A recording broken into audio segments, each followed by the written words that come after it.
All right, going to use this Easy Off oven cleaner to clean my oven. Let's see how it goes. So here's the oven beforehand. It's a little dirty, but it's not terribly dirty. So you just spray it on and then you wait an hour 15 and wipe it off.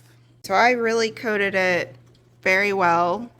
Now I will wait an hour 15 minutes and hopefully it will just get all the grime right off. Okay, so it's been an hour and 20 minutes and now I'm starting to wipe off the cleaner and it already looks a lot cleaner. So I'm just using a wet sponge to wipe it off. And this is what it looks like after I've wiped off all of the cleaner. It looks almost like a brand new oven. The only thing left over is just a couple of little dark black stains right there at the bottom, but otherwise it is very clean and looks almost brand new. And it also did a great job of cleaning the oven racks as well.